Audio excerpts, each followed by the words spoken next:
Hi, I'm Mike Franzone, and welcome to Mike Franzone Ministries.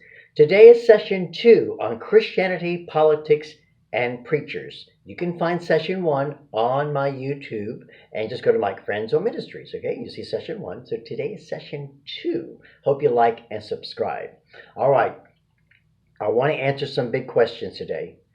Like, what about pastors, ministers, church leaders? Should they speak out on political issues? What about online? What about from the pulpit? It might sound controversial to you, but in reality, this really isn't that big a deal. Who came up with the idea that preachers should never address politics? Is it a law? Does it violate the Constitution? Does it violate your conscience? Does it violate the biblical mandates? And here's another question. Why do liberal churches invite Democrat politicians and their own pastors? Why are they all allowed to speak on political issues and endorse candidates and oppose candidates? And yet, evangelical churches and pastors are not allowed to do that. Does the left want you as a Christian to keep your mouth shut? I'll give you an example. 2016, it began in 2016, I think it went all the way through 2017. Anise Parker, she was the lesbian mayor of the city of Houston, Texas. She was very upset with preachers because they were preaching against homosexuality. You see, let's give you a little backstory. The city of Houston subpoenaed a group of pastors to turn over their sermons dealing with homosexuality and gender bias, right? Why? Because pastors spoke out against a gender identity bill. The city council, by executive order, by fiat, passed a gender bill. It allowed men to go into the women's bathroom and vice versa, and a whole host of other things dealing with gender bias and very anti-moral. 400 pastors spoke out. They were able to get 50,000 people to sign a petition against the bill and force it to a vote. Now, by their own laws, all they needed was 17,000 signatures and they could have forced a vote. They had 50,000 and the city council ignored them. Then they began to try to intimidate the pastors. I mean, after weeks of national press, the city council lawyers, they just sent a cadre of lawyers to go after these pastors. They eventually backed down, the city backed down, because the pastors were threatened with jail time and fines if they didn't turn over copies of their sermons on homosexuality and gender bias. There's been a lot of public discussion about church and state and the constitutional freedom that we have a moral responsibility of pastors to speak out on political issues, and especially on immoral issues, and about endorsing candidates or not endorsing candidates and all of those things like that. But pastors have been muzzled for many years. And the great question, I want to answer that, how long have they been muzzled? Since the Constitution was ratified? Since the Declaration of Independence? Let's try 1954, when a change was inserted to the tax code dealing with all nonprofit organizations. James D. Davidson from Purdue University pointed out in an article in 1998, let me give you the article, just the title of it, Why Churches Cannot Endorse or Oppose Political Candidates. Let me read a little bit of it. The prohibition on political endorsements or condemnations from the pulpit has nothing to do with the Constitution, the First Amendment, or even Jeffersonian principles of separation and church and state. Where did it come from? Let's go back to 1954, Senator Lyndon Johnson's 1954 amendment to the tax code that was designed specifically to silence pastors, to silence his political enemies. Pastors became the political damage, or the collateral damage after that. He was trying to silence his political enemies who were just coming against him and pasting him for all of his far left policies.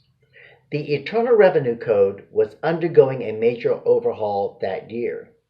And so this presented a perfect opportunity for Johnson, the already paranoid Johnson, if I might say, to do a little, quote, electioneering. So what he wanted to do was cut off his enemies at the pass. Now, nonprofit groups like Facts Forum at that time, there's a group called Committee for Constitutional Government. They were all criticizing the ultra-liberal progressive Johnson. And he thought this change in the tax code would be a good way to shut them up.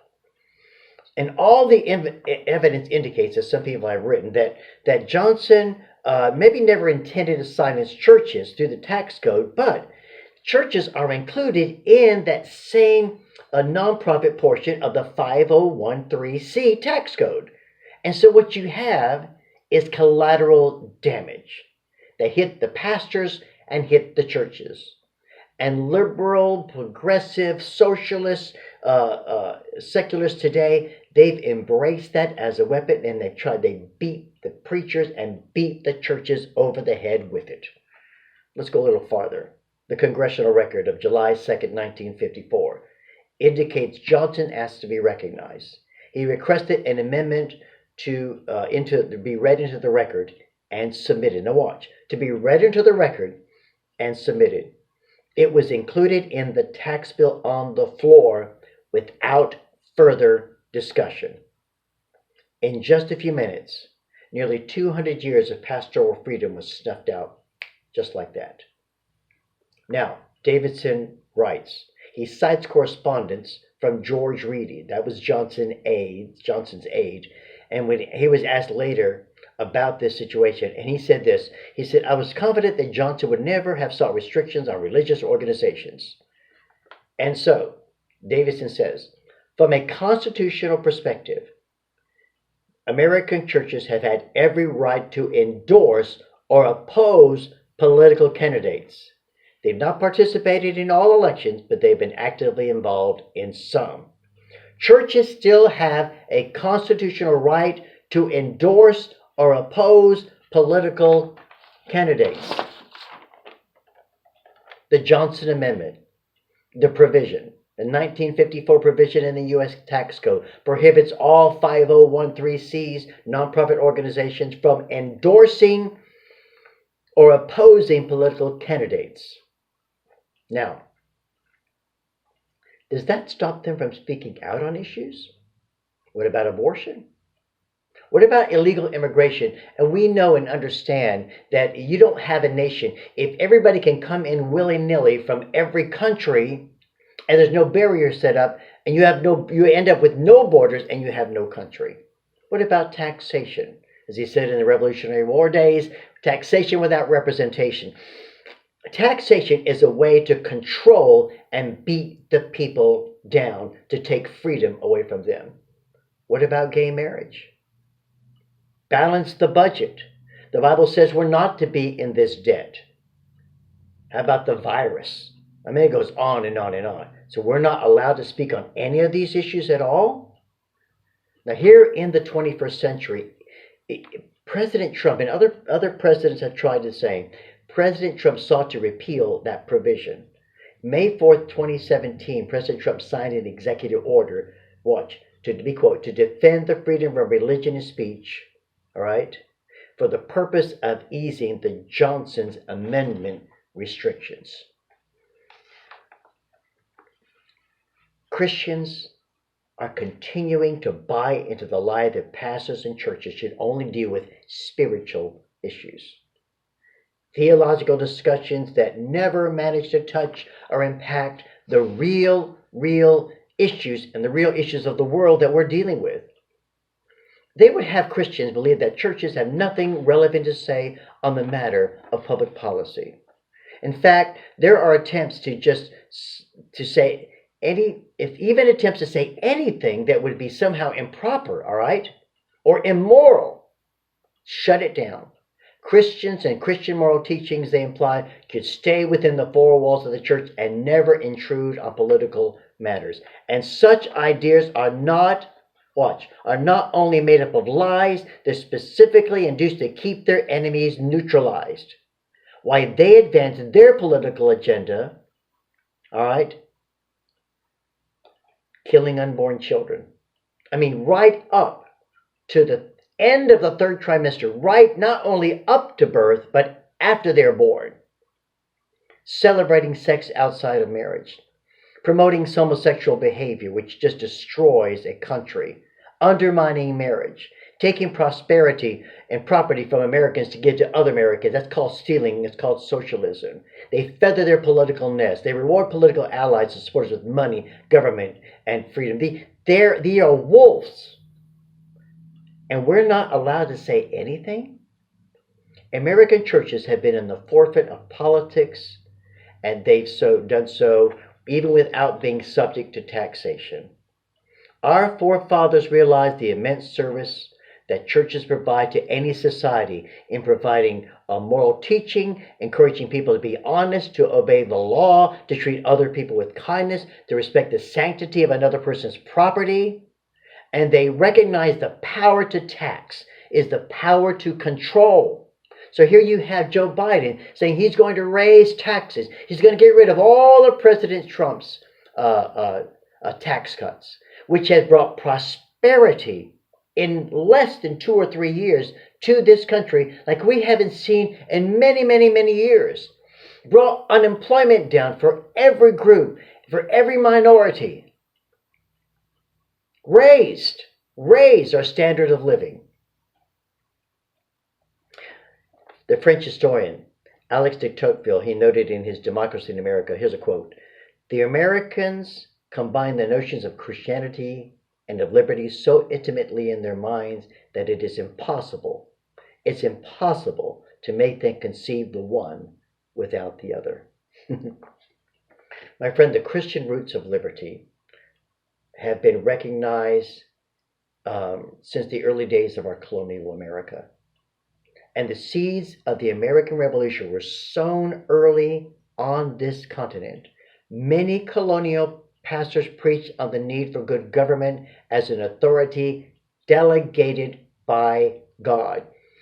Before I close, I want to give you just a brief history of a few preachers in those days, early American days, and a little bit about their sermons, okay? You have Jonathan Mayhew. He is credited with coining the well-known phrase of the Revolution, "No taxation without revelation." He preached political sermons over the course of several years prior to the American Revolution, and he strongly opposed the Stamp Act. He had a sermon called "Snare Broken." That sermon was prompted by the repeal of that tax. In 1750, he had a sermon on submission to government, and he said this: "Obedience to such rulers as do not perform the pleasure of God by doing good, but the pleasure of the devil by doing evil, and such as are not therefore God's ministers, but they're the devil's ministers." Here's Reverend Samuel West.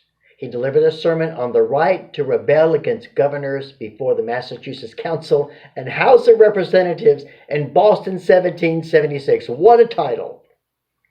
In England, the American Revolution was known as the Presbyterian Revolution because so many Presbyterian pastors were influenced in lighting the fires of revolution. Here's Reverend John Witherspoon. He preached on the similarities between the bondage of the ancient Hebrews in Exodus and the bondage under which the colonies suffered from England. Witherspoon even joined the Continental Congress and signed the Declaration of Independence. Abraham Keteltis was another minister who preached political sermons in favor, from the pulpit, of the American Revolution on politics. James Caldwell was a Presbyterian minister who became an army chaplain in the colonial army, and he became known as the soldier parson. And how about the Reverend Peter Muhlenberg? Was a pastor and colonel in the militia. He's the historical figure after which the Reverend Oliver in the movie The Patriot, he was based on, that Reverend Oliver in the movie was based on Peter Muhlenberg. Now the story goes that Muhlenberg began a sermon on Ecclesiastes, begins to everything there is a season. And then taking off his ministerial robe, he revealed a military uniform. He was also a brigade commander at the Battle of Yorktown, which, by the way, effectively won the American Revolution. Here's Reverend Samuel Cooper, preached a sermon on October 25th, 1780, on the commencement of the Constitution. And here's some of the people in his congregation: John Adams, Samuel Adams, Joseph Warren, John Hancock. What a wickedly political church. There was even a Jewish congregation in Newport, Rhode Island.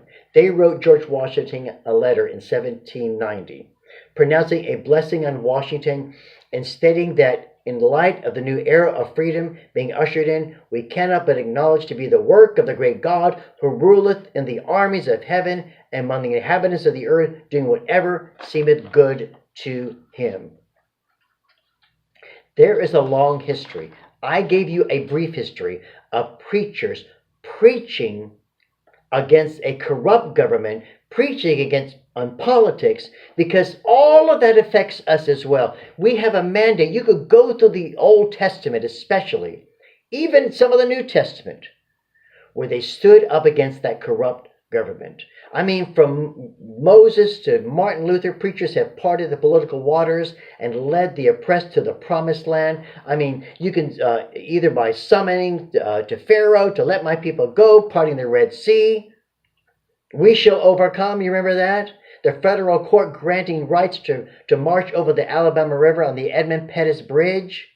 I mean, throughout millennia, preachers have led the advance of liberty and religious freedom through many troubled waters. And it began in 1954, where preachers began to cow down to something that was anti-constitutional, even if they didn't endorse a political candidate, all right, or didn't oppose a political candidate. Basically, the left wants them not to say one word about politics and keep your mouth and my mouth as a Christian muzzled. And you have every right to speak out on the issues of the day.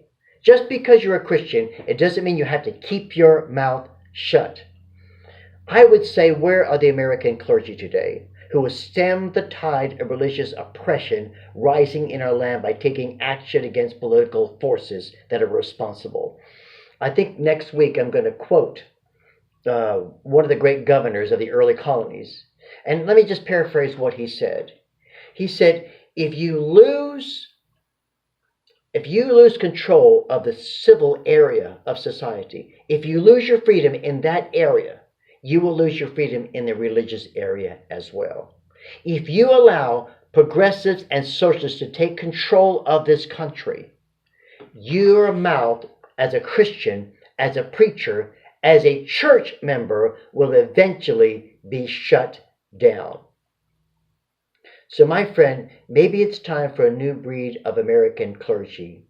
Or maybe it's time for the restoration of the American preacher. Maybe it's time for us to come back together and begin to have some boldness and some courage to speak out on the essential issues of the day, because they affect every one of us, and they especially affect Christians and churches as well. And we're going to close right now. We're going to do session 3 next week. But this election that's coming up is the most important election of our lifetime, only because the line is clearly drawn. There's a clear line between the Democratic Party and the Republican Party.